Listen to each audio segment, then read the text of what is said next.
to survive, and I'm a firm believer. We'll forever shine just to stay alive. That simple means it. Nobody can hold me, man. Nobody can drain my energy. Nobody can hold me sick. I will not allow negativity. Nobody can hold me, man. Nobody can drain my energy. Nobody can. Nobody can. Everybody show me some strength. No weakness, so me and I'm gone.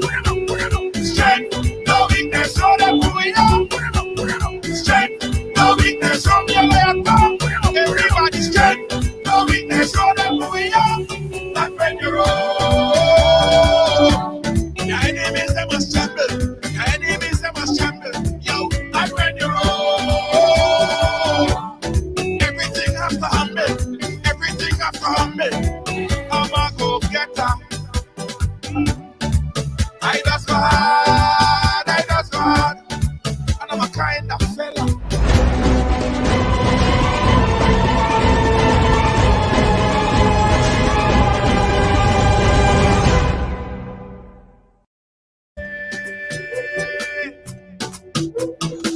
You gotta be firm in this time, son. You gotta be strong. Hey, riders, ride along live. Welcome to the ride. Welcome to the team. Welcome to the show. Welcome to the program. How you guys doing? How things? Hey, Ian Baker, waggo. Big up yourself. Big up yourself, guys. As you come in, go ahead and share the thing. Go ahead and share the thing and say, I share. That's how we're doing it today. And all you know, let me tell you something.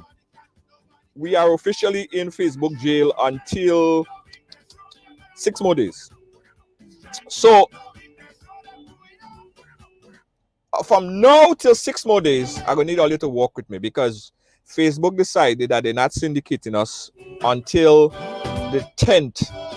They're not, you know how everybody get notification before? Nah, they stopped doing that because some craziness. You know, Facebook does that sometimes. So we are officially in Facebook jail. So we need you guys to do this for me, all right? Share the program, put it on your page and say, I share. Share it, put it on your page and say, I share. Okay? Everybody. Ian Baker, what's up? How you doing, my friend? Big up yourself, Ian Baker. Big up to Glenda. Rennie, how you doing? Big up yourself. Good night. Yes. Good night to you. Let me see who's sharing now. Let me see who's sharing now. As you come in, just say I share. Nakisha, how you doing, Nakisha? Big up yourself, Nakisha. Let me share. I want everybody to share. I want everybody to share up the thing. Hey! Bless Wednesday to you. Sherilyn Walker, I share. Thank you so much. Thank you so much for sharing. Everybody share. Everybody share the thing. Hey, Kizzy, how you doing? Big up yourself, Kizzy. Thank you so much for sharing. I share. I want everybody to share. Hit the share button. Oh, listen, it don't cost nothing to share, you know. All you got to do is just press the share button. It don't cost nothing to share at all. It don't cost not a thing to share. Let me tell you guys what we're going to be talking about today. I'm sure that a lot of you guys have been following this. You've been hearing it, right? All over the place about the 4%. A lot of you guys don't even know what the 4% thing is all about, right? The negotiation, you're hearing government, you're hearing union, you're hearing a lot of different things. But you don't really understand it fully and completely. You're hearing about the Grenada Union of Teachers, you're hearing about the union putting out this joint memo. You're hearing all kind of things. But today, the program today is to put it all into perspective. All right? We have on the program lined up. They're going to be speaking to us shortly. We have Miss Rachel Roberts, who is the from the Public Workers Union and also the Grenada Union of Teachers. We got Mr. Marvin Andel. And they're going to be chatting with us in a short while. But they ain't coming and chat soon. I find all you to share a little bit more. Joan, how you doing? Big up yourself, Joan. Thank you so much for sharing. Veronica Edwards, thank you so much. Veronica Edwards, I say it right. Candy Alexander, thank you so much, Candy Alexander. Lydia James, how are you, my dear? Thank you so much. Lydia James. The Marilyn Gilbert Garden. Thank you so much for sharing. Thank you so much. Thank you so much for sharing. Sharing is caring. Sharing is caring. I'll do one more share here. One more share. One more share. Joan, thank you so much. Thank you so much, Joan. One more share. And also, guys, you can start a watch party. Let me tell you guys, side chat a little bit, right? Side chat a little bit. So you guys know that it snowed a whole lot over the weekend here in New York, right? Even today there was flurries. So I took about 2.5 hours, Jet, and I dig out one of my cars, one of my small cars I park on the street. I dig out that car, Jet, and I dig out the side and I make sure everything. It took me about 2.5 hours because it was a lot of snow. I make a space for it to come in there and I fix it up real nice, real nice. I dig everything up perfect. I even put salt on the ground so that the ice melt out and all kind of thing. So I went out today, come back to get my space that I took 2.5 hours to dig out, and guess what? Somebody is in my space. Don't you just hate it? But then I have to knock myself and say, it was never my space to begin with. It was never my space to begin with. I was borrowing space. But still, I felt a kind of way. I did feel a kind of way, trust me. Because when I think about the time it took to dig out all this stuff and to come and see, like, boom, somebody took the whole space, I felt a kind of way. Did that ever happen to you? Did it ever happen to you? You spent all your time and energy to do something, and then only to someone just take advantage of that. Just take that. Just take that from you. Sad. Hey, Sonia John, how you doing? Thank you so much. Thank you so much. All right, guys. That had me feeling that kind of way today, but I had to come to the realization that it wasn't mine to begin with in the first place. Lacey J, how you doing? Guys, remember, we're still under the Facebook jail, so we need you guys to share for me. Okay, let's get started, guys. Today's program, we are going to be speaking about what might end up to be industrial action. I don't know if it will get there, but we'll find out. But it has to do with the ongoing talk or negotiation, or what some might consider impasse between government and the unions. And I thought it was a foregone conclusion, right? I thought the idea of the 4% was a foregone conclusion. I thought that was in place, and everybody, teachers was going to get their 4% increase over the period of time. Because I remember just a few years ago, we had, I think Lyndon Lewis was the president of the GUT at the time, and we were speaking about it. There was a whole set of negotiation going on there, only to find out that January 2021 came, and that 4% has not been allocated to the workers. So I really wanted to find out. So we're going to get one side of the story here today, and she is the president. Let me get a title right. She is the president of the Public Workers Union. Her name is Rachel Roberts, and she is here with us today. Rachel Roberts, ma'am, thank you so much for joining us here on the Ride. Thanks for taking some time to chat with us to explain everything as it relates to the negotiation that is going on right now. Rachel, welcome to the Ride. How are you doing today? Thank you. I'm fine. Thank you.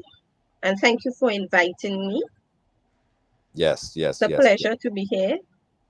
And Rachel, this is not your first time on the Ride. I think we had a conversation. No, this is not the first time. A few years ago, right? This was a year and a half ago or so. Uh-huh. Right? We had a long discussion. So, as I was saying, Rachel, I thought I was of the understanding that the 4% that was negotiated on was a foregone conclusion, and it would have kicked in, only to find out that that was not the case. Bring us up to speed, Rachel, as it relates to the 4% that is currently not happening or has not happened, and where it started, because it didn't start at 4%. Bring us up to speed, Rachel. Well, it is a long history, and so I'll try to be brief and concise to bring you up to speed. And I want to say good evening to all the persons who are here joining us on the program, and to say to you that in 2019, both unions, Grenada Public Workers Union and the Grenada Technical and Allied Workers Union, who negotiated together, put forward our proposal to the government of Grenada. And what we had put forward to the government of Grenada was for a 10% salary increase. Right. Government placed on the table 0%. After government placed on the table 0%, we indicated to them that was unacceptable. Our members deserved more. Our members worked hard and contributed, and therefore there should be given something substantial for the hard work and committed service that they have given, because they are the drivers of the public service. They are the ones actually creating the wealth in the public service, because workers are the ones who really create the wealth. So our negotiations continued, and government decided, okay, you said 0% was not sufficient, so we would give you 1%. When they came to 1%, our union moved to 7%. And workers were a bit upset with the executive saying, you move from 10 to 7, such a drastic move, and government only moved to 1%. We said, listen, negotiations is about give and take. Right. And in negotiating, you don't want to be on the table for a long, drawn out period. You want the negotiations to be completed within a reasonable time frame. And the longer you take to reach a middle ground, it is the longer the negotiation takes, because it is for you to become closer. We at Right. 7, government at 1. It means that we are a whole 6 away, percentage points away. Right. The negotiations continued, and government continued going up at a 1%. Eventually, it came down to 4%. And our union did not accept the 4%. We felt no, 4% was not enough. And we engaged in a lot of different things that helped us to come to the 4%. It was not an easy battle. We had to rally the public support. We had to rally the support of our members. We had to actually engage in some industrial activities that actually helped us to reach to the place of 4%, along with our brothers and sisters in the Grenada Union of Teachers, Technical and Allied Workers Union and Grenada Public Workers Union together, and GUT negotiating also on the table.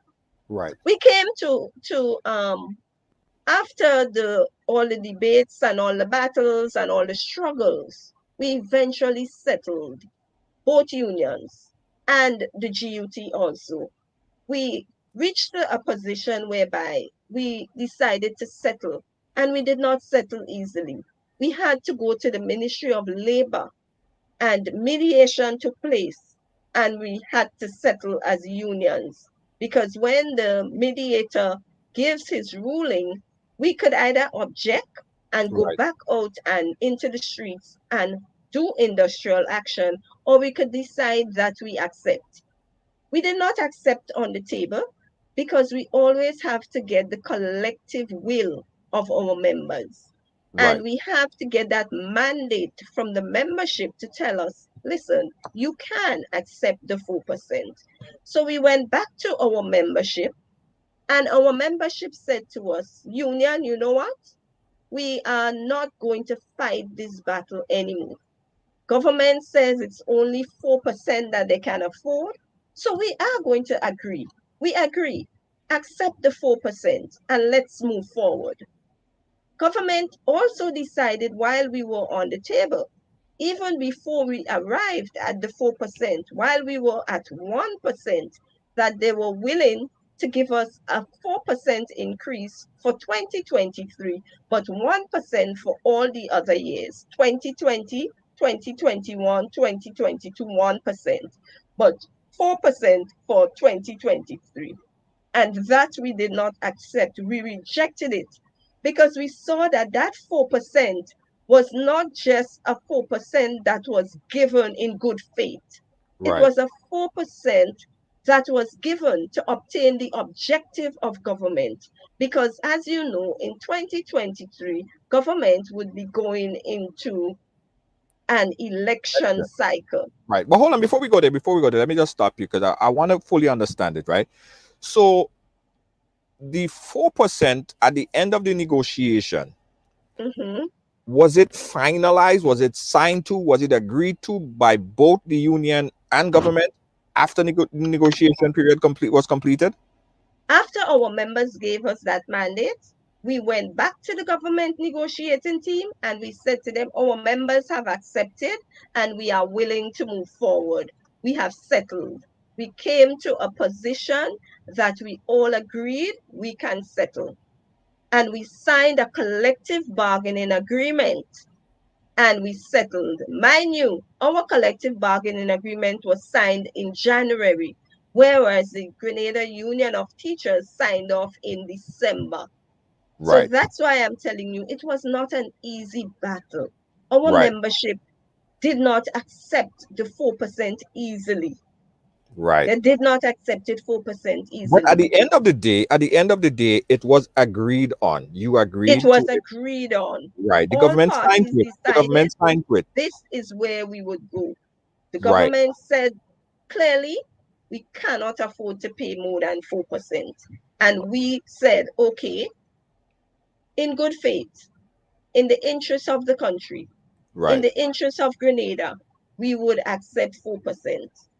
Added to that, our colleagues had already accepted the 4%. And we know if one party, if one union is going to be given 4%, the other has to, it's more or less a foregone conclusion that all parties would get 4%.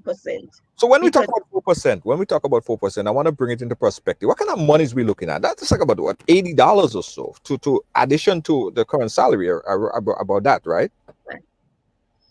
the bulk of our membership, let me tell you, the bulk of our membership are within the grades A Right. to about grades E.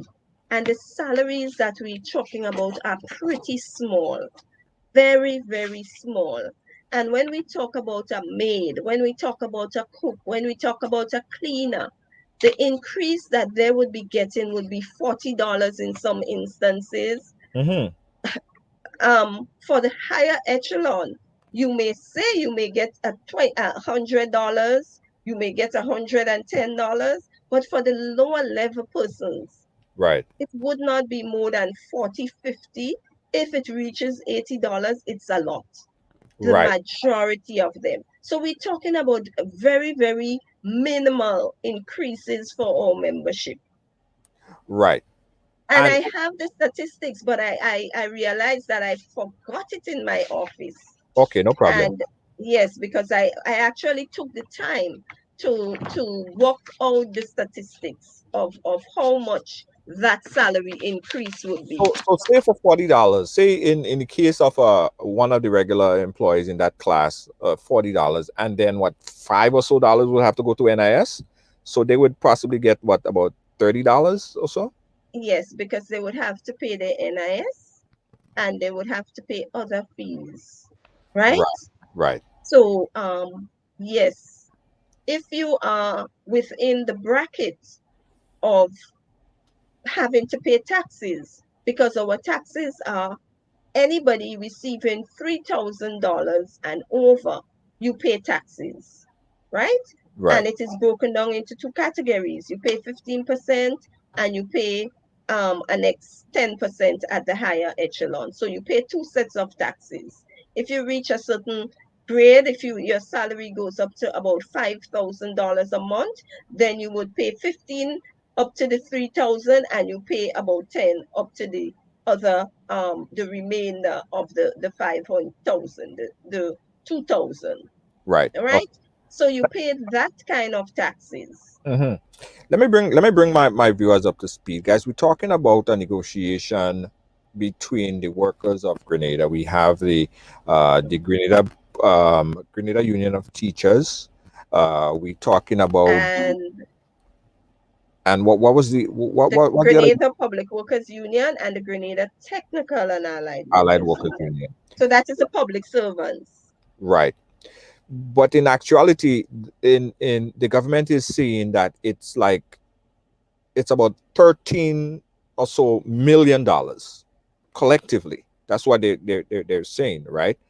When the government made that projection or signed to that agreement back at that time, there was no foresight of COVID. Do you think that government position on COVID changed the whole game plan? That now they don't have the allocation to pay those funds. Do you think that that is a proper and right excuse to forego or to push back the payment of the 4%? Let me say to you, Mr. George, when government came to the unions in September and said to them, they didn't ask us to defer, they asked us to forego, as you are saying. Right, The union said to government, we hear you. You asking us to forego. We cannot accept forego for our membership because we make collective decisions based on the mandate from our membership. And therefore, we would have to go back to our membership and get a mandate from them. When we went back to our membership said to us, Union, you know what? We cannot forego our hard-earned salary increases that we battled for, that we work hard to obtain. And some of us are already working for very, very small sums. Inflation rate is so high, we cannot accept a foregoing. So what we'll advise you to inform the government of Grenada is that we are willing to defer the 4%. And we right, will defer it for 6 months. They went so far as to say, listen, we're not deferring all. Some members, right. Go ahead. Sorry. we're going to defer 2% and we're going to ask for the 2%. We then came to the conclusion, listen, we'll defer all the 4% up to 6 months with some conditions. Because one of the hurtful things in the public service is that we are plagued with what is called contract employment. Right, And we have contract for service and contract of service. right, And mind you, the people who we are speaking about, the contract for service, are not persons who can even become members of the union because they are considered independent providers. They are considered to be a contractor. So they are considered to be persons who operate on their own, which is not the truth. Because these persons come to work on a daily basis based on government's instructions. Government controls them, government tells them when to come to work, government provides the tools for them, government tells them when they have to leave, government has to pay NIS for them, government has to tell them when they should go on vacation, and government has to tell them what is the work that they want them to do. So they could never be independent providers. They are workers. And yeah, any law, legal laws would tell you that these persons are in truth and in fact workers. And if they are to take the government of Grenada to court based on the various tests that has to be done to determine whether or not someone is a worker or someone is an independent provider, the law would show, the court would rule that these persons are workers and government must treat them as normal workers. So they are disadvantaged and treated as persons who operate independently, but they don't.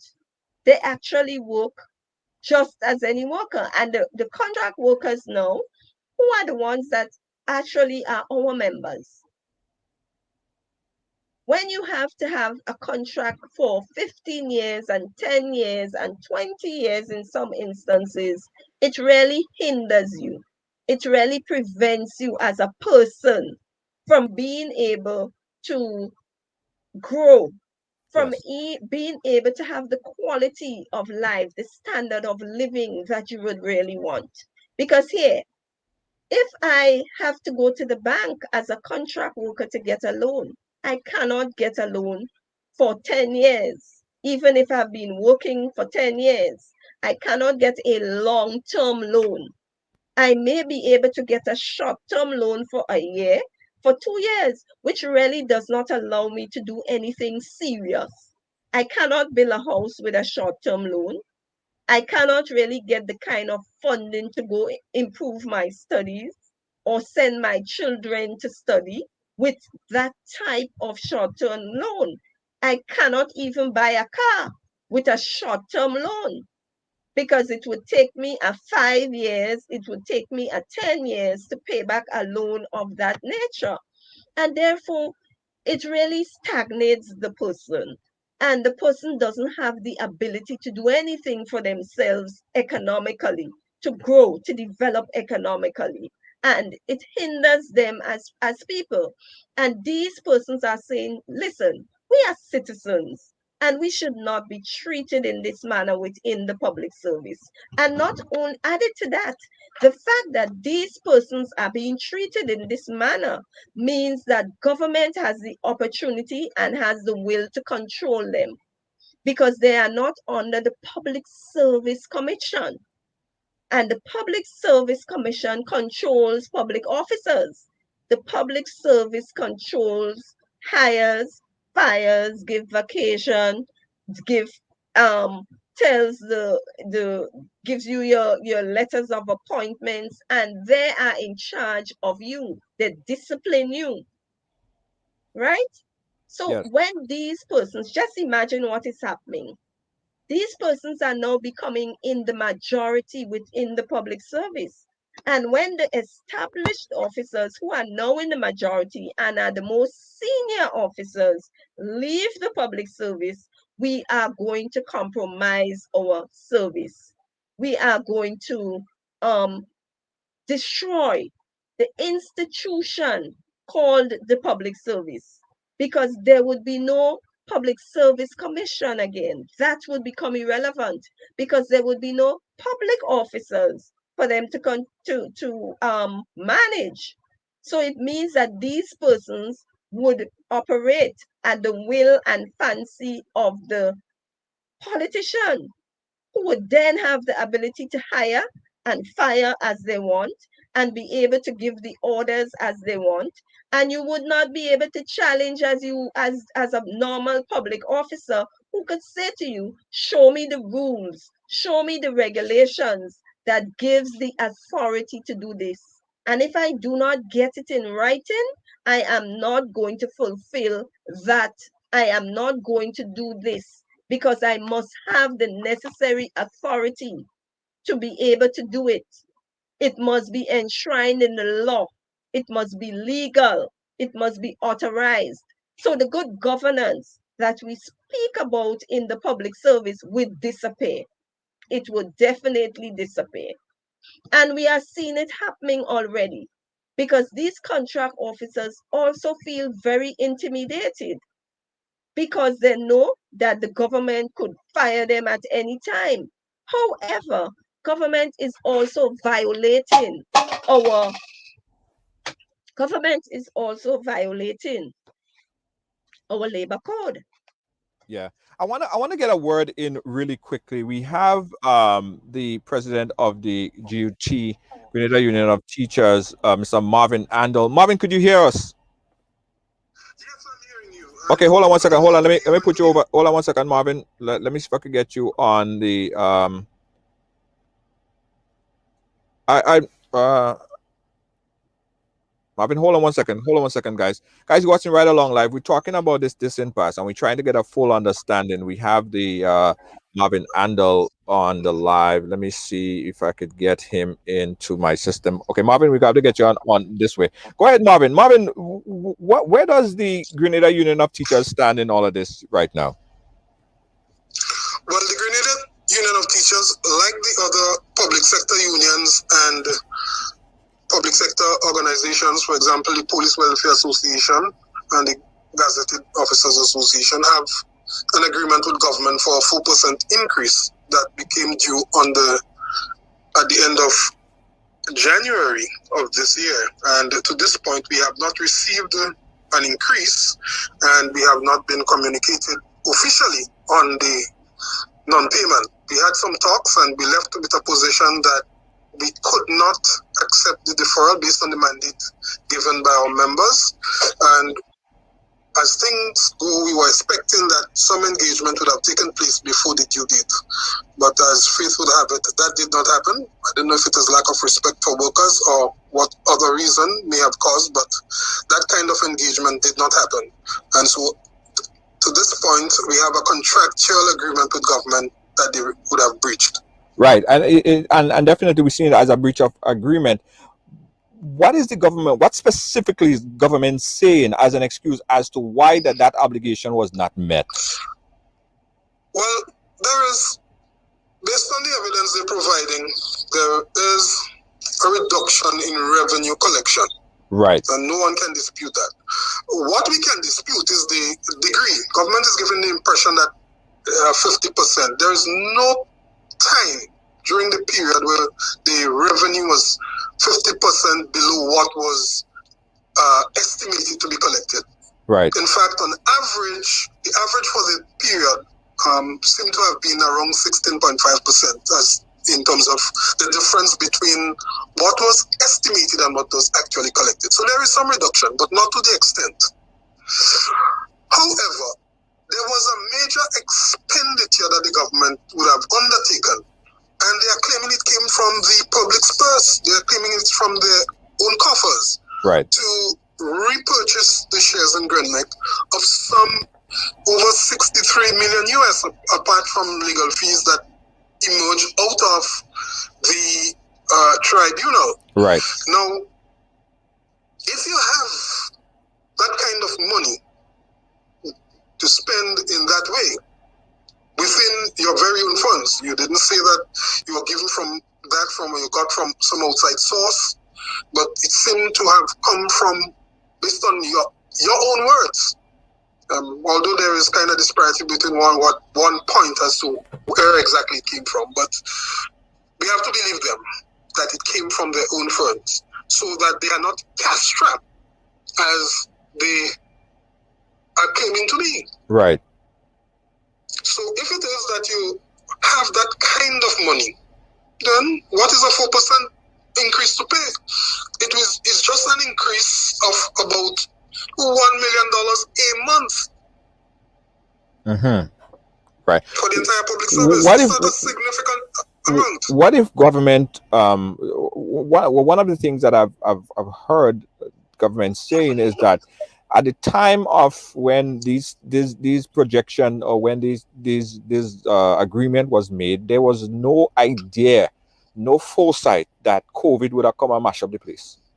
No one could have agreed or understand that this kind of thing would have happened.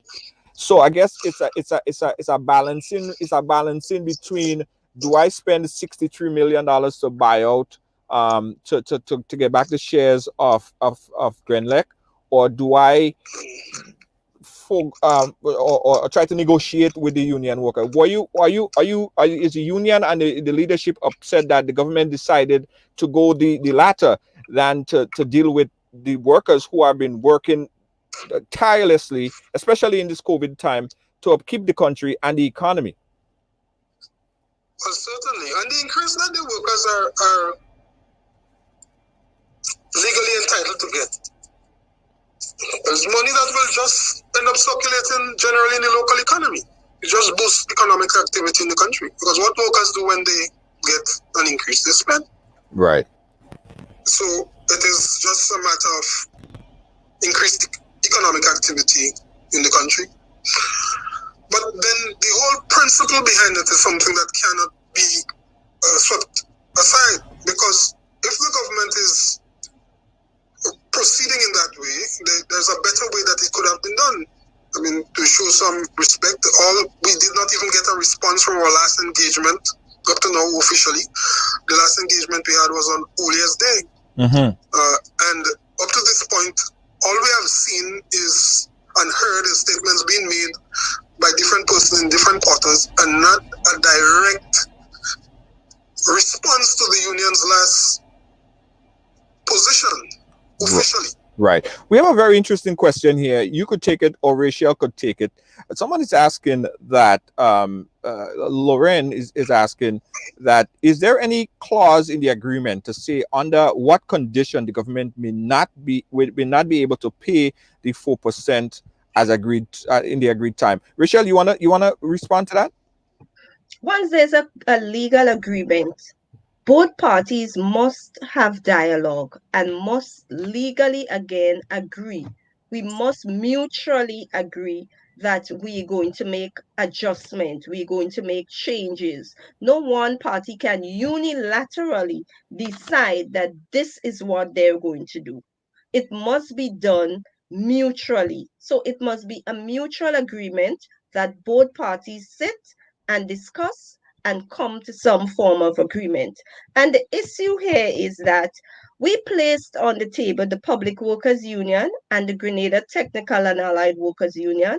We placed on the table some conditions for the government of Grenada, telling them that we were willing to defer our 4% for a period of 6 months to help the government to regain its balance.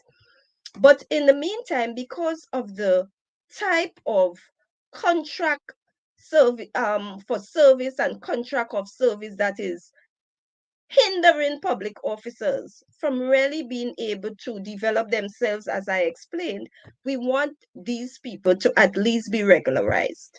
Because we have persons who are nurses, we have persons who are doctors, we have persons who are lab technicians being employed in this way. And imagine the only cytotech, I'm not certain I'm pronouncing it right, but the only lab technician in Grenada who reads pap smears for women is on a contract for a number of years. And this could demoralize. As a matter of fact, it is demoralizing and demotivating the worker. And this worker could get up and leave tomorrow. What happens to us as women when we have these problems that we know cervical cancer, etc., is something that is plaguing Grenada? And when we have women to go and find out, determine this, and the lab technician is not happy, the lab technician is not properly employed, she is demoralized, she is demotivated, and she has to work and read these pap smears and so and give results, and it is only one person doing this. This is frightening for our healthcare system, because this person could get up and go tomorrow. When we have doctors and nurses employed in this way, if it was not for COVID, we may have lost a larger number of nurses in our healthcare system, because a lot of the nurses migrated due to the issue of being on a contract, and they were not happy. Psychologically, it was affecting them. And then you saying to them, the little increase that I have to give to you, I cannot give you. And then we have to go and make sure that these persons' increases happen within their contract when it is being renewed. Government don't give it to them just so. So that is another story. Yeah. You know, So it I is. remember. Go ahead. Finish your thought. Finish your thought, Rachel. So we have a healthcare system that is plagued with doctors, important people, as a doctor on a contract. Do you believe that these persons, recognizing that I have a contract. I'm not being properly remunerated. I don't have the type of environment to work in comfortably. I suffer for resources to perform my duties. Sometimes I have to put my hand in my pocket and purchase medication, etc., for patients. How do you think these persons feel? And then after, at certain times, I'm being called a thief. I'm being called all sorts of things. They lose the confidence in their government. They lose their confidence in their employer to look out for them, to look after their interests, because they're not looking after their interests. And therefore, we find that these people are not the psychological impact that it may have on them Right. to be able to perform their duties effectively, and then they are burnt out Yeah. because the nurse the patient ratio has fallen because of the migration, and the doctors are overworked because there is a limited number and they're not increasing. We have a 3 for 10. We are being told that the medical fraternity and the healthcare system, as a matter of fact, is not under the 3 for 10. But we don't see that being manifested Yeah. because we're not seeing doctors employed. We're not seeing doctors being placed on the establishment. So for us, it seems to us that government is asking workers to compromise, but government is not making the effort to ensure that workers are happy, to ensure that workers feel comfortable and appreciated and valued, so Yeah. that they can continue to give committed service. And listen, these people work hard. These people go the extra mile. And when I go to talk about the customs and the Inland Revenue Department, who are also in the forefront of the COVID, because our nurses and doctors are out in the COVID every day. Yeah. Yeah. Our customs officers have to sit at the port every day where COVID passengers may be coming in and may not have the proper PPEs, etc. We had to go to the airport and say to them, listen, you need to put systems in place to ensure our members are protected. We did not get the opportunity to go back to see whether or not the necessary systems were put in place for occupational safety and health. We have to go back and check to make sure that was done. We went and we gave the recommendations. We are still to determine if all of them have been implemented. We know some have been because we saw the screens around our members so that when a passenger come in, they are not in direct contact with them. But we have to ensure that these are done. And it is all of these things because you don't want to place our members on the establishment. You don't want to give us our 4%, and the environment under which we work is not of the standard that we would like. A Let me hear lot of about, us working on safe conditions. let me hear about the morals, especially of the teachers. From and do we have a lack of morale in terms of the teachers because they feel like there was the gratuity negotiation, there was this 4% that didn't come through, and on top of that we have situation where I remember sometime a year or so ago where certain percentage of monies was taken out from teachers salary because they didn't work some days during that impasse. What is the morale like of the teachers in the schools? As it stands, I cannot believe there was a time when teachers would have been more willing to struggle for what is duly theirs as this time around. As you quite rightly pointed to the fact that much pain was caused by the government's indiscriminate and illegal action back in 2018 when they removed the huge sums from teacher's salary, and some persons would have lost in excess of $1,000 as a result of those deductions, illegal deductions. So, in a way that teachers are not very inclined to make concessions to government and a government that would have hurt them in that way. So that's a fact. Now, the other point to note is that there are other breaches of collective agreements that this administration has perpetrated over the years. As far as the permanent status of teachers is concerned, there's an agreement signed since 1997 in where teachers in vacant positions ought to be made permanent once they would have served for 2 years. We have teachers who in vacant positions and would have served in excess of 10 years, some 15 years. Wow. In fact, we have an institution of learning, where the only permanent worker there is the principal, from the vice principal down, temporary. And that is unconscionable. We have a situation where, for this year, for instance, there was not a cohort of teachers selected for teachers' college.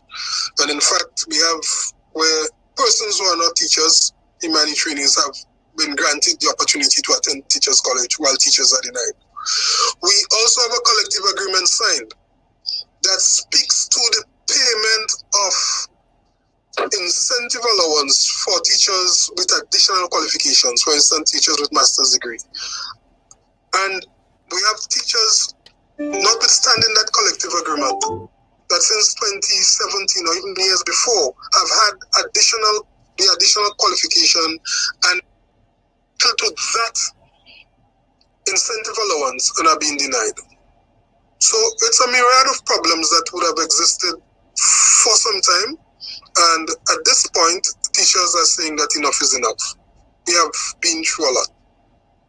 Right. So is teachers or you as the president looking to negotiate further from that 4%? Where do we stand right now? We are not asking for more. All we're asking for is exactly what we've signed to. So as far as the 4% is concerned, we are insisting that it be paid. One of the sticking points in regards to the request for deferral is the fact that the government side could not say when they would pay. So they're asking us to defer. We do not know if it is for a month, we don't know if it's for 10 months, we don't know if it's for 10 years or if it's for 50 years. I mean, if you're asking somebody to defer, it must be for a specified period. Right, but what if government were to say? What if government were to say to teachers that, okay, let's defer this payment for the next 2 or 3 years in the future? Is teachers is the union willing to accept that? Well, how could that be good for the country? Because it puts the country and the government in a worse position. And let me explain to you. Now, the government have already incurred a debt to the public servants of this country by about $1 million, 1.1 million, because they didn't pay at the due date. If that continues, at the end of the year, they will end up with about close to $13 million due. But what happens in 2022 is that the 4%, because there is an already negotiated and agreed increase for 2022, it means now that compounded you have to find 8%. So it doesn't put the government or the country in a better position to have the deferral going on indefinitely. And it doesn't help also. It brings retroactivity into place. Government will know how to find money to pay people retroactively that they don't have. And going into an election period is probably not the best time to have the negotiation, as Rachel was telling me earlier as well. Yes. So the deferral is a difficult sell, but it's better for the country and for the government to pay urgently, right, and to avoid retroactive payments, because we don't want retroactivity. So if the government decline as I mean, there is no final resolution at this point right now. If the government come back and say, well, listen, we are not in a position to pay this money. We just paid out $63 million to acquire back Grenlec. What is the union willing to do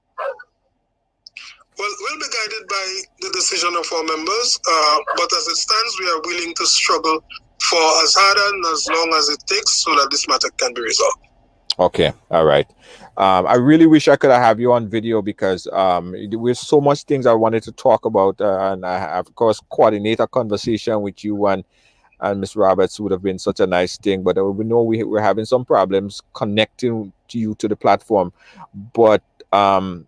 Andal, I want to take you up on a one-on-one when we get your audio visual situation situated better, because I think here we have a lot to learn from your experience in this field, and this seems like it's going to be going on for a little bit. So I definitely want you back on the program where we could coordinate a good video feed. What you want to say before we wrap up your segment here, Mr. Andal? Well, the struggle continues, and we urge all to support over the cause. This is about the future of the nation, because we cannot continue to just give lip service to the person serving this country. We have to really put our money where our mouth is. It is a just increase. It's not a major sum. In the scheme of things, when we look at the other expenses that would have been incurred, it's a drop in the bucket as compared to government's other expense in this period. So, in the best interest of all and of the nation, if when we had such a decline in the economy, we were able to sustain a $24 million a month wage bill, the fact that the government in the budget, not me that's saying, projected a 6% growth in the economy in 2021 should be able to sustain a $1 million increase in the monthly wage bill. Okay. All right. Thank you so much, Mr. Andal. Again, we'll definitely need you back on there to discuss a lot of these things going forward. But we'll hook that up. We'll connect that and make it possible again. Thanks again for your time. You're most welcome. All right. Yeah, that was Mr. Andal, president of the Grenada Union of Teachers. But we still have Ms. Rachel Roberts here with us live. Rachel, we heard the government speaking about the 13.5 million. Some people say it was like taken out from the air. They don't know. Is it about that number, or is that number just too extravagant? Let us make sure that we understand that $13.2 million that is being spoken about is over a 12-month period. So it's just about 1 point something million a month. And let us understand that the government of Grenada found $63 million, which we do not have the trust. They said they found it from grants and loans. And we do not have the trust and confidence, because when we examine the estimates of revenue and expenditure, we cannot find 63 million US dollars that government said they found there, and they continue to say it. And every member of parliament seem to have a written script as if they are programmed to say that they got the 63 million US dollars from the estimates of revenue and expenditure on the grants and loans. Is that possible? Is that That possible? is not Is that evidence. possible? Is that If we possible? look, no, because if we look at the estimates of revenue and expenditure, I don't know if you're familiar, Mr. George, with our estimates of revenue and expenditure, but under 2021, government could have only found 13.6 million EC dollars and 1.03.2 million EC dollars, which comes up to a total of $116.8 million from grants under the capital expenditure. Grants and loans under the capital expenditure, and even adding in recurrent expenditure, what they could have found. Right? So we know $116.8 million. If we convert the US dollars, we know the 63 million is about 200 and something US dollars. So we know that no way government could have found this money there. So it appears to us that there's some other source of revenue that the government is not telling us about. And therefore, the trust factor is very limited. It is very low. And the strategies that government are even using on public officers to even think that public officers would believe. Public officers are familiar with the estimates of revenue and expenditure. Public officers are intelligent persons. They are the finance officers and the administrative officers and the permanent secretaries, etc., in ministries and departments. So you cannot come and hold steadfast that this is where you get it from, and any public officer who understands the estimates of revenue and expenditure would believe you and would have that confidence in what you're saying. So we know we cannot say they found that money there to pay WRB. So what we're saying, if you could find money to pay WRB, then you can find the necessary funds to pay public officers. It is only 1 point something million a month. And as Brother Andal rightly point out, if you leave it to grow and grow, it has to be paid retroactively. And let me say to you, public officers are the persons who are keeping up the economy with a number of other areas, the bank workers, etc., who are now in this COVID period keeping the economy alive. And if government is to inject monies into public officers, it helps to even boost the economy further. Because public officers, whenever they get a lick of something, they spend. They are now struggling because they have to, their husbands are not working, their wives are not working, their brothers, their sisters, relatives are not working, friends are not working, and they have to also contribute to help these people, you know.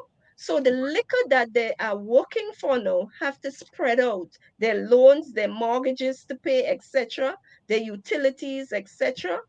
There's no longer two salaries coming into a number of homes to put together so that their standard of living could remain the same. A lot of us, our standard of living have deteriorated since COVID. And 4% does not go anywhere for us because somebody getting $40 more a month, $100 more a month does not really reach far. And listen, inflation rate is going up every day. The cost of living in Grenada, every day you go to the supermarket, if you were able to use $100 and buy a certain amount of goods, you cannot get it again. You go into the supermarket and you spend 200 and something dollars and you walk out with one bag, Yeah. because that's just how expensive it is. This country is pretty expensive to live in. You go to the pump every day, and the cost of putting gasoline in your vehicle is a lot. I'm sure gasoline in America is much cheaper than gasoline in Grenada when we have to pay 14 something and 15 something for a gallon. How much do you pay? I sure it's $3 and $5 and how much? It doesn't add up to $15 in our currency. Yeah. Hmm? In New York here, I think the uh $2 is $2.75. But Right. neighbor in Canada is much more. So we can't base that on my location because you could go upstate a little bit and it's much more. So it's You very expensive here. And another Yeah. point I want to raise, which Brother Andel touched on slightly, the fact that public officers and teachers are being denied going into the to do their extra studies at the teachers college. Public officers are also being denied going to do any training because government is not giving any training to public officers. Our nursing school has been shut down, Right. But so hold on, nurses David, hold cannot on. be Let me just. trained. Mhm. Nurses cannot be trained. We have a backup of nurses to do midwifery, a critical area for pregnant mothers, etc., so that we have midwives who could safely deliver our babies. We do not have a nursing school to train persons. And The disrespect that is also being shown to our nursing tutors is another matter that we have to look into, because government of Grenada continues to disrespect public officers, and the strategies that they're using with contract work and all these other types of work is to cause union busting, to make public officers not be able to represent, to have any representation, to be able to challenge government in any way, so they would have unilateral power. This is what it is all about, unilateral power. When we were struggling, and listen, we are not getting a pension. Just remember, a number of public officers are denied a pension. When we were struggling to seek a pension, government took our monies. Yeah. Government took away the monies from public officers, and they told teachers that they would build institutions, they would build places where they could go and teach. So apparently, the fact that they're sending other persons into the teachers college and denying teachers seem to be preparation for this type of thing, so that the public workers and teachers cannot engage in any action. If they have to get anything from the government of Grenada, we would be handicapped. And already we see the handicapping of the Grenada Public Workers Union, because when we have so many officers on contract, come on, they are intimidated, they Yeah. are scared, they are afraid to stand up for their rights. Because they're not represented. You said here in a joint statement to on government refusal to pay the 4%.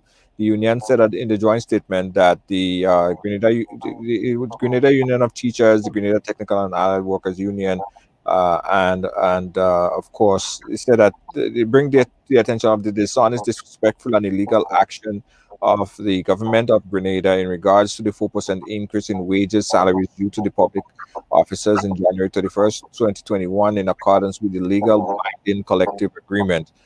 Um, where do we go from here? What next? Let me say this, eh? Let me explain something.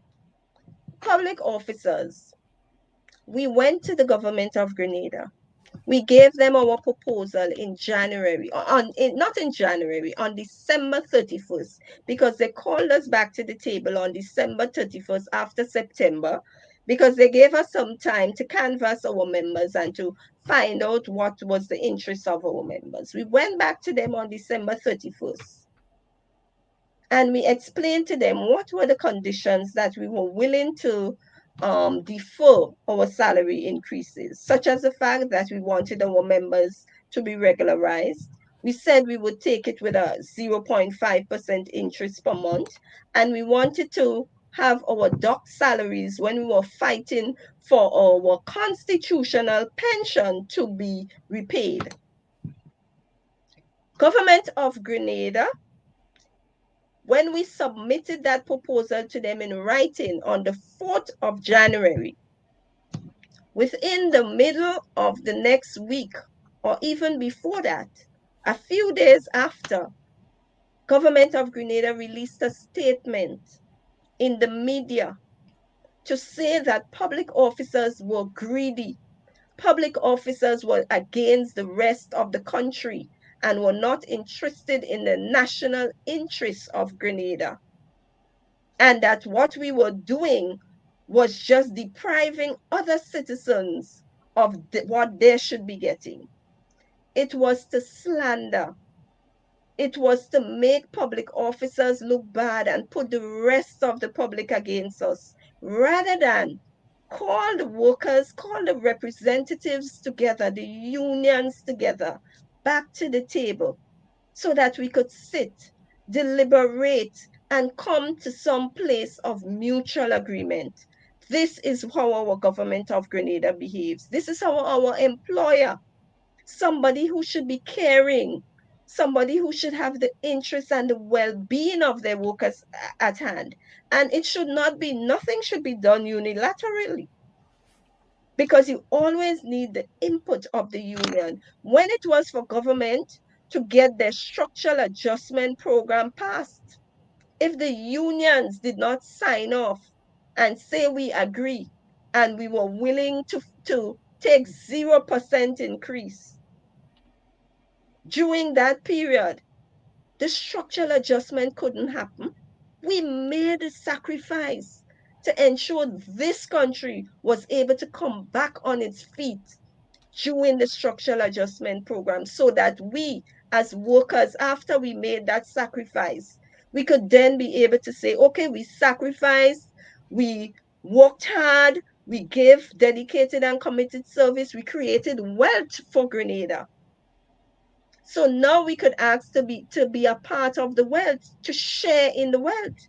It seems as if the government of Grenada wants us to create the wealth, but we must not be a part of sharing in it.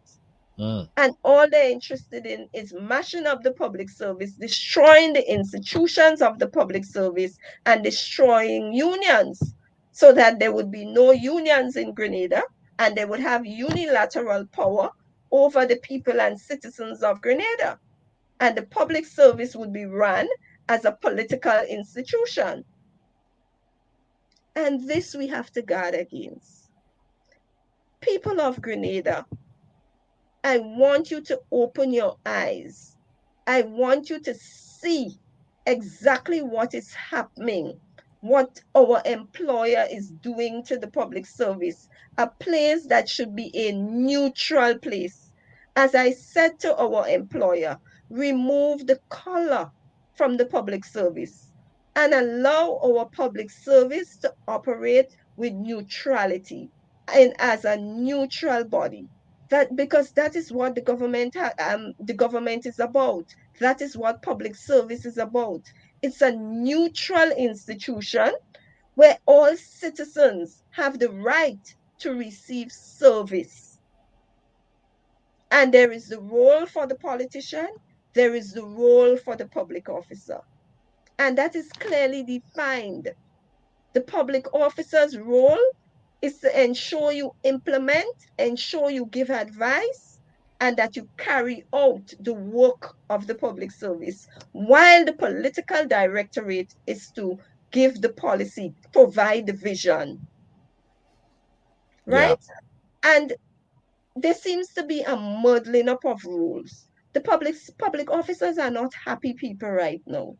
Public officers are very demoralized and demotivated because what is happening within our public service, it has become so politicized that persons are even afraid to speak out for their rights when it is being violated Let me see if I because they don't feel comfortable within the environment. Yeah, and same thing. I mean, it seemed like it goes across, all union. This as Andal was speaking about, as it relates to the teachers as well. But let me get some voices on this. I'm opening up the phone lines right here. If anyone want to put their voice on this topic right here, what do you think about this impasse, and what should government do? What should the union? Do you think that the union should give? They have given a lot so far. What's your thoughts on it? Call us up right now. The number 718-701-5720. We're gonna go on 5 more minutes over time.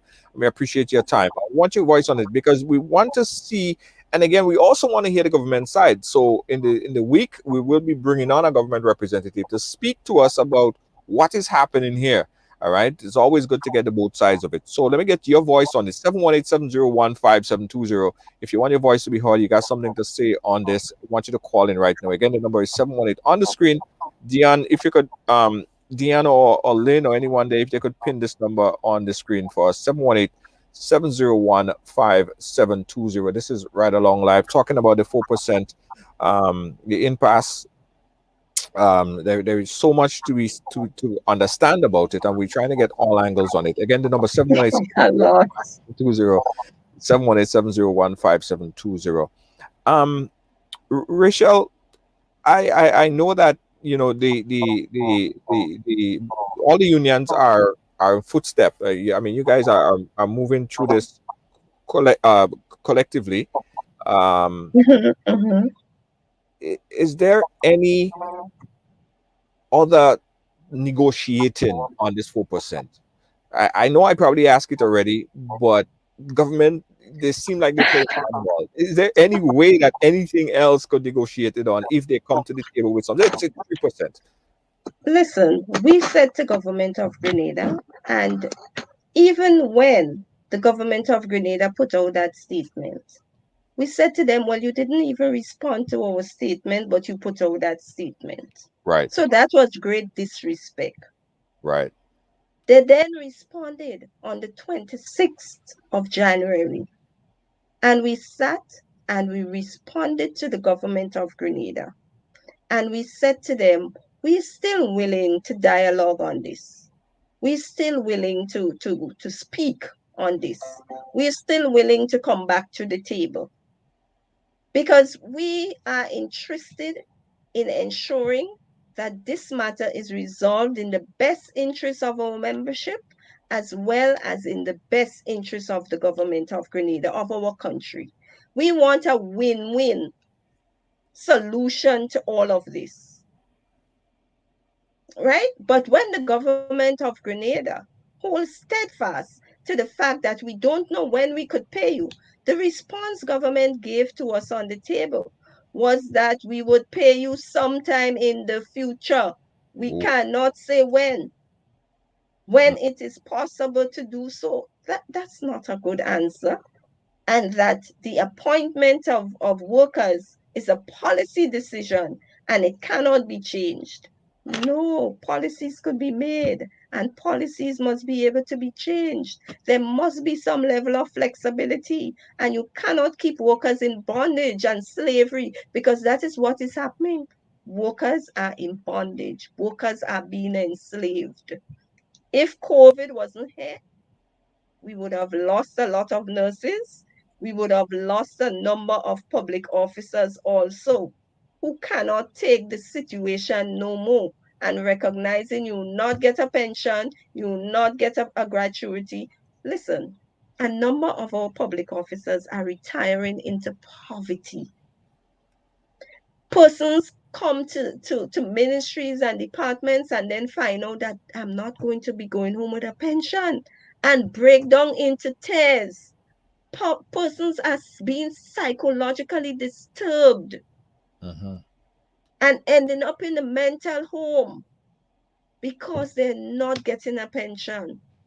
When you have a mortgage facing you and you are retiring, you have your children to complete university education, Yeah. and you are not getting, you don't have a source of funds. The liquor pittance that you're getting from the NIS cannot meet that mortgage. Persons are losing their minds. It is affecting a lot of our members. They are in poverty. You imagine you are accustomed to a certain standard of living and then you have to go beg. Because if we go back in history to the pension story, it is another matter of discussion, because we end up at that place of pension because the government of Grenada did not put the necessary systems in place 50 something years ago Mhm. when pension was taken away from public officers to ensure public officers retired in dignity after giving years, 26 and two-thirds years, and the politician gets a pension after 2 terms. After 4 years in office, 1 term, they get a gratuity, and after 8 years, they leave with a pension. So after you as a public officer, break your back and give committed, dedicated service. You work hard, you go the extra mile. You are going home in poverty. Yeah. That is so sad. The, listen, I think that there definitely have to be a comeback where we have all the unions represented and the government side on this, because I think the way forward is to, I mean, adhere to what was agreed to. Is it's just principle. It's just principle, or at least give some kind of solid projection. And as you said it right, telling someone that you'll pay them sometime in the future, you don't know when, Nobody could build a house on swampy land, or that type of arrangement. You can't take that to the you can't, you simply can't. And what is sad to understand from all of this, the 4% actually is a small, in some cases, $35 addition to people's salary. It's not a Exactly. you can't buy It's a not a house. huge amount. It's not a huge amount, you know. And it's sad. But listen, we have to wrap up here. We already went a little bit over time. Mhm. Rachel, you always welcome to come back on the ride to chat with us, and we thank you for taking the time. We know you had a lot to do, but you made the obligation to come and chat with us. We have to wrap up now. What's the last one you want to leave with, Rachel?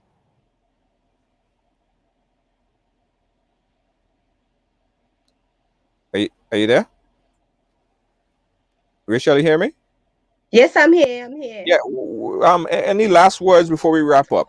Well, what I would want to leave is to say to public officers, have faith, have confidence that this matter is going to be resolved. We trust that our government would come to some place of reasoning and that we would be able to find a resolution.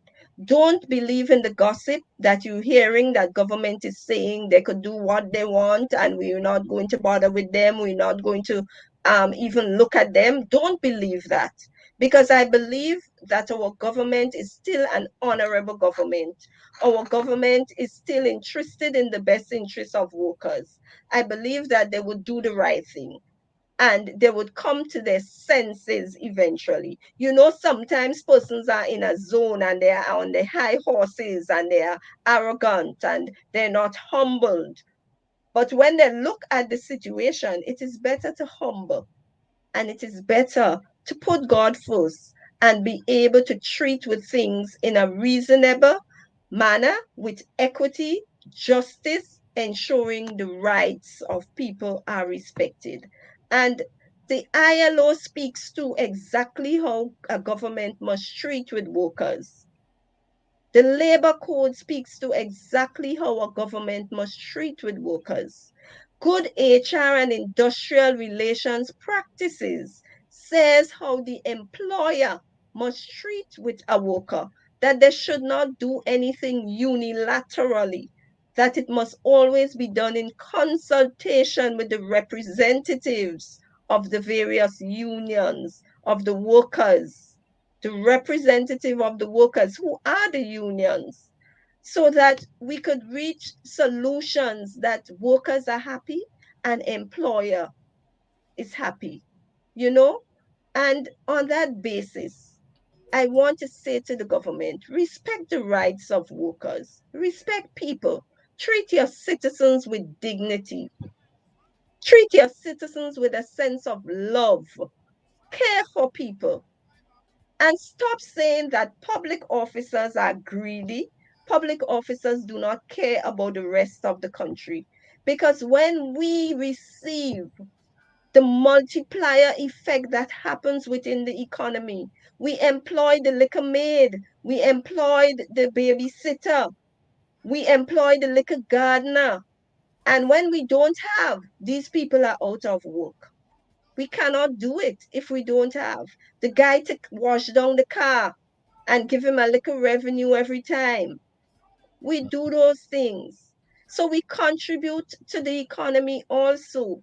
Yes. And and in this COVID period, it is advised that governments ensure that public officers are satisfied so that economies can be the multiplier effect in economies can happen.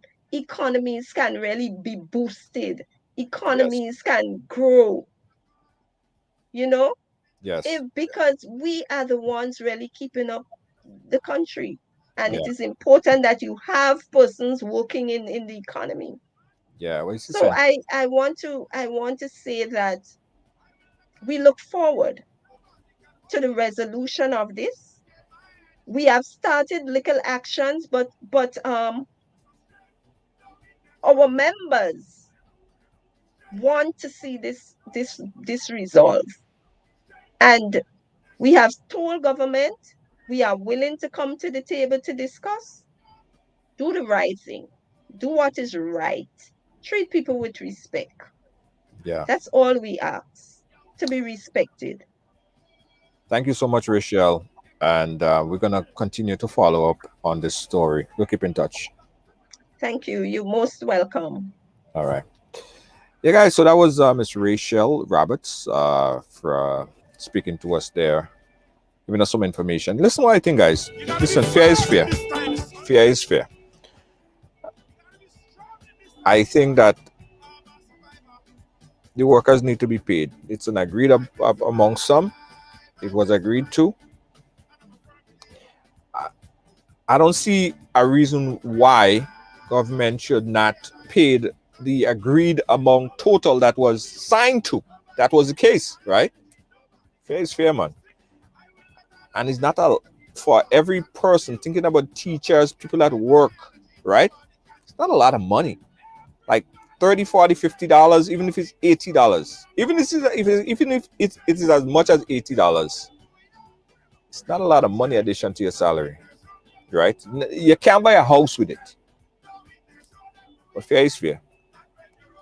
Fair is fair. They should proceed and find the money, like how monies was found. And pay the workers, man. Pay the workers. Pay the workers. Pay the workers, man. What you say? Yeah. Yeah, man. Fair is fair. Fair is fair. Fair is fair. Fair is fair. Some of these workers, like nurses and doctors, they're at the front line, right? They work hard. They are the ones that actually keep things as how it is. They're the ones that ensure that the services are provided. Well, they find the money and pay them people and them, please.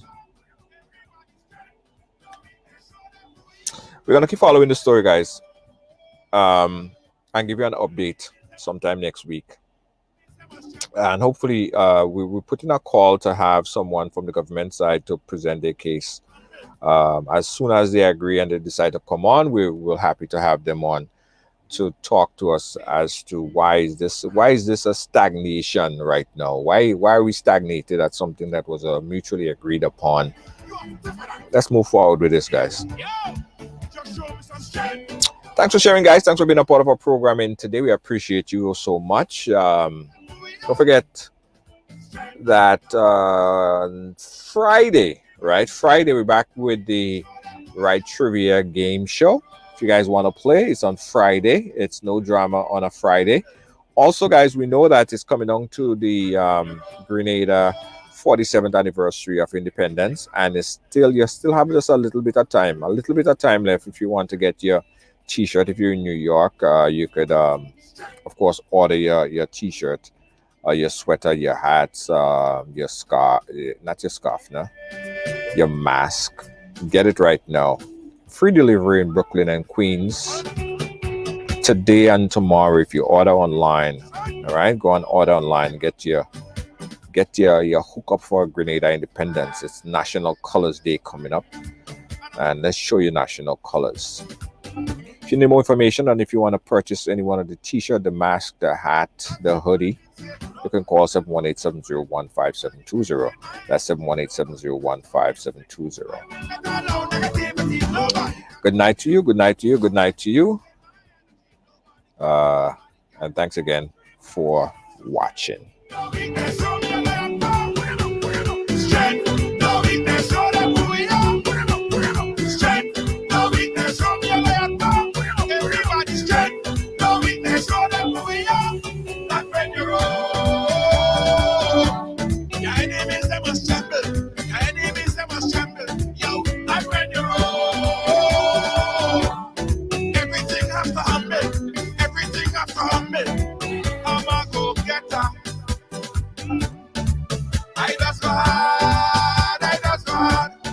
You're constantly thinking of food, but sometimes you just don't want to cook or want something a little different. That's when you call Tasties, preparing meals that you really love. Tasties, our mouth-watering food would have you coming back every day. But hold on, We only prepare meals Monday, Wednesday, and Friday for now. Call early because we have a lot to serve and we would love to serve you. Tasties, we prepare the meals you love to eat. From macaroni pie to baked chicken, provision dumpling and saltfish, stewed chicken, curry chicken, baked chicken, rice and peas, salads, and more. Please call for daily menu. Call 425-0624 or 403-0411. You can pick up your meals from us or we deliver to you. Tasties. Hey, I got some good news for you. Looking for a passionate immigration lawyer with experience that spans over 2 decades? Someone trusted that served immigrant families just like yours? Well, look no more. Now you can benefit from her personal and professional experience. Diane Winter Funding. Schedule a consultation now and get assistance with your immigration journey. Specializing in adjustment of status, B1 business visa, B2 visitor visa, consular processing, deportation defense, naturalization, and give us a call today. Give us a call today at 813-815-3529. That's 813-815-3529. Or online at winterimmigration.com. Attorney Diane Winter Funding. Done differently. A message by the Grenada Distillers Limited. You want a hand sanitizer to do 3 things: kill germs, be gentle, and to go where you go. You can get all of that in our hand sanitizer. Hard on germs, gentle on hands, affordable. Remember, hand sanitizers contain alcohol. Keep away from heat and flames and avoid contact with eyes. Available at retailers island-wide. A message by the Grenada Distillers Limited.